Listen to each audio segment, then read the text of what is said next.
Hey, it's Michael White. Good morning, Mike. We've got David Klein and Jason Graneman, Paul Golnick, and Wally Laux on the phone. We had a couple more members who said that they were going to join us, but we haven't heard from them. So with the consent of those of you present, how about if we go ahead and get started, even though there's not a quorum? Does that sound okay to all of you? Yep, sounds good. Works for me. Sounds good. Yep.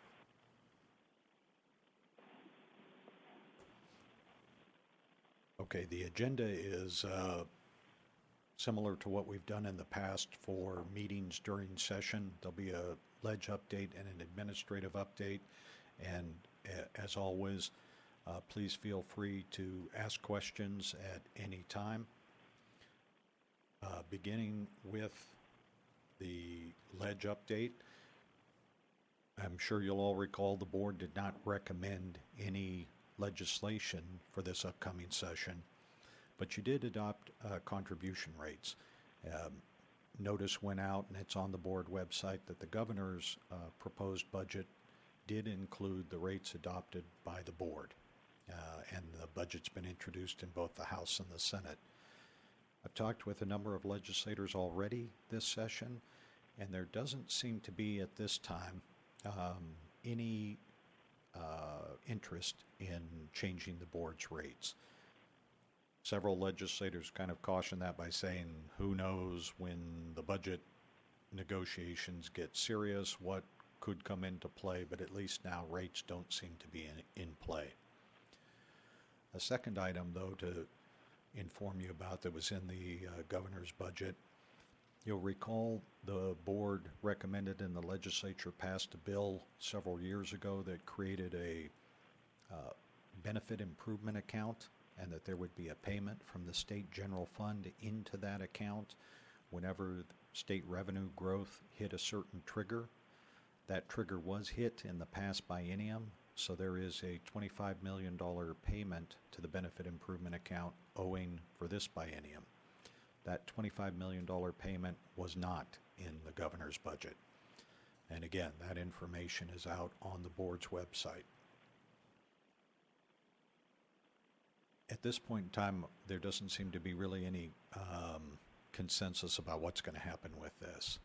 So it's possible it could end up in, it's possible it could end up out. It's also possible that there could be discussions similar to what happened a couple sessions ago, where they made the payment, but they made it out of surplus assets in the Left Plan 2 fund. And I do surplus in air quotes for those of you who can't see me. The Senate has put in their proposed budgets for the last couple of years a statement of intent that they would like to make future payments out of the Left Plan 2 fund itself. However, those statements of intent have been vetoed by the governor. So that issue is very much in play. I will keep you up to date and keep the website up to date as further budgets get introduced, or if there's any legislation on this point. A new item came up in the governor's budget, and this is of primary interest to employers. David, I don't know how in Tukwila, but in a number of cities and counties, when there are events, like maybe I don't know, maybe something out at Starfire for you, but events where they're put on by private organizations, but those private organizations will contract with left employers to provide a left presence, maybe EMS, also perhaps law enforcement. And then the private organization will reimburse the employer for the cost of having those members present. Usually that's overtime, and it's also very common that the contracts will include a reimbursement for the employer's left to contributions. That salary that the members are paid for that time ends up being included in their left final average salary. the state put a proviso in the governor's operating budget that said in the future, employers will be responsible for this type of service to not only pay the state contribution and the employer contribution. Now, there's nothing to prevent the employers from adding the cost of the state contributions into those contracts in the future, but this reimbursement issue is new. It's not one that I'm aware of being discussed in the past, and it's not one that we've talked about at the board. So if you have questions about that one, or if you get questions in the future, please email me or call me on my cell, David.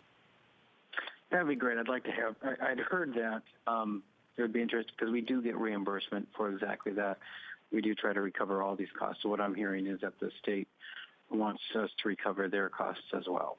Yes, there are some wrinkles in it because right now that type of salary is not reported to DRS any different from any other salary. So it's unclear exactly how the state will be able to track compliance.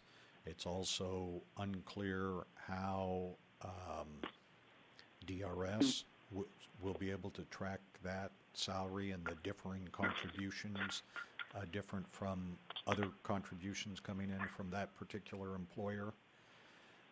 They've got it set up in the past where certain employers pay 50-50. In other words, certain employers are already paying the state share, but it's for all their employees. This is a little bit different where they're paying 50-50, but only for certain service by certain employees. And there's no bill right now, so it's out in the governor's budget. So I don't know how the fiscal analysis or the administrative analysis of that's going to get carried through. But I wanted to make sure I flag that one for you. The other issue that I wanted to talk there have been no left to bills introduced to present. Up to now, there haven't been any left to pension bills introduced by other parties. But one issue does seem to be getting quite a bit of discussion in there.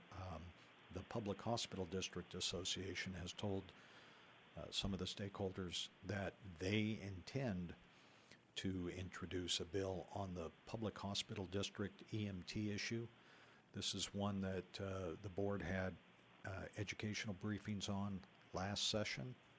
And as you'll recall, when the bill moving EMTs into LEF was passed in 2005, there was a question from EMTs employed by public hospital districts as to whether or not they were covered by that bill.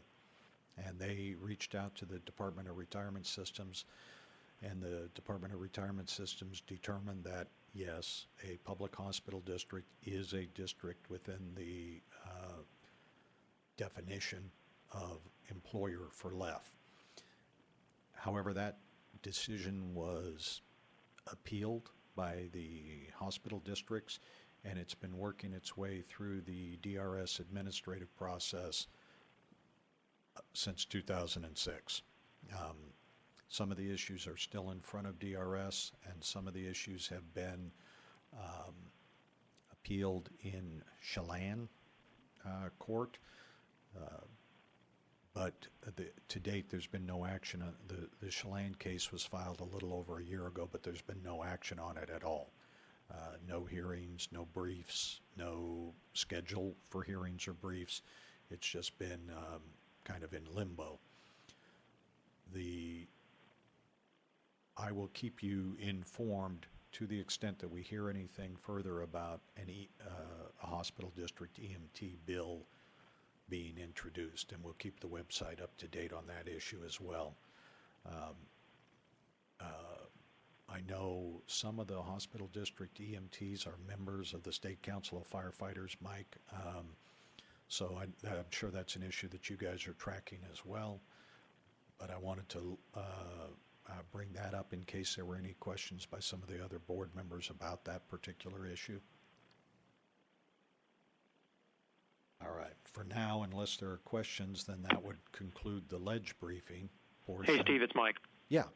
I had a question on the state reimbursement. Yeah. Do we have any other examples of other pension plans that do this? I mean, I can think of like the State Patrol does, I don't know, standbys or whatever you want to call it. But yeah, are there any other examples? My understanding was in talking to OFM that there are other states that do it. I don't have specific examples. And there are similar type things even in Left 2. So, for instance, I mentioned that some employee types are already split 50-50.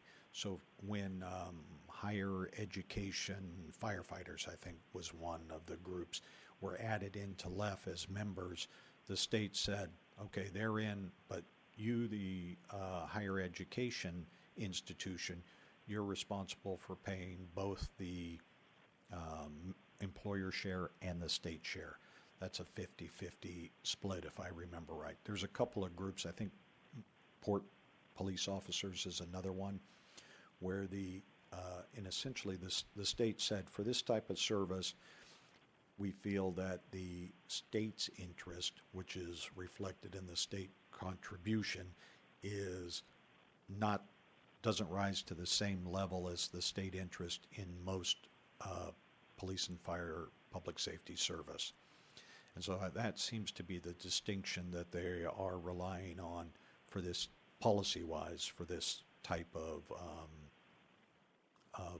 reimbursement or the treatment of this type of public safety service. I would imagine there'll be future discussions about this, and so I definitely don't want to give the impression that I'm giving the opinion of OFM or the opinion of the governor's office, Mike. That's just sort of my read on what's been told to me when I ask questions about it. Understand. Thank you, Steve. Okay. For the administrative update, there was a fourth quarter budget update sent out to all the board members. A couple of quick things we are under budget, and right now the projections for the remainder of the biennium are also green, but I did want to point out a couple of things. In the past, the past 14 years that the board's been doing this, 12 plus years anyway, right now this looks like the tightest budget that we're variance that we're going to finish with, and I don't want to jinx it because it's session and there's still 6 months left, and if there are demands on the board for legal advice or specialized advice that requires additional costs, that could be increase the challenge. That's been one of the things that's been different in this biennium from past bienniums. The board is being increasingly relied upon to provide expertise on certain matters, like, for instance, the participation in the merger study.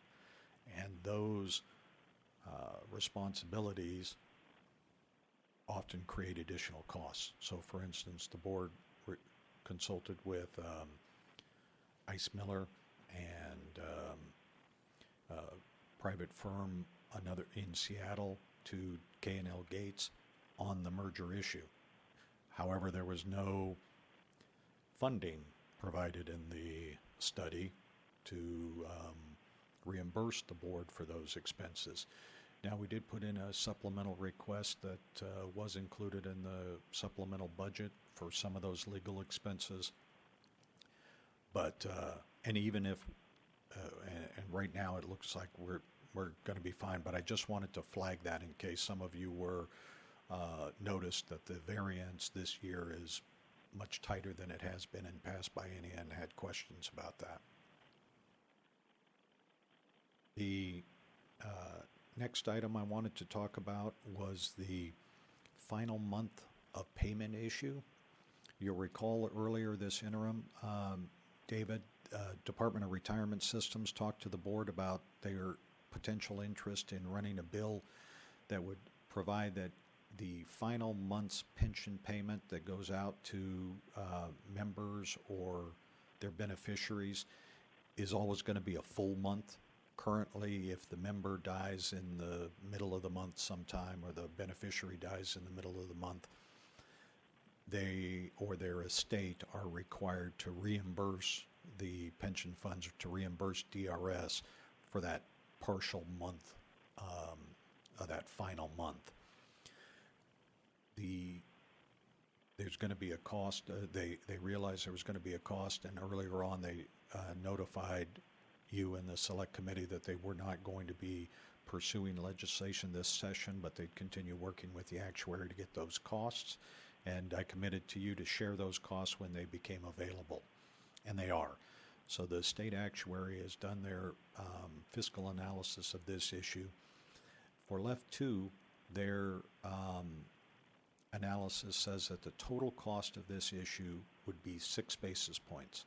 So that would be 3 basis points for the member, 2 for the employer, and 1 for the state, is how that would break down. The when the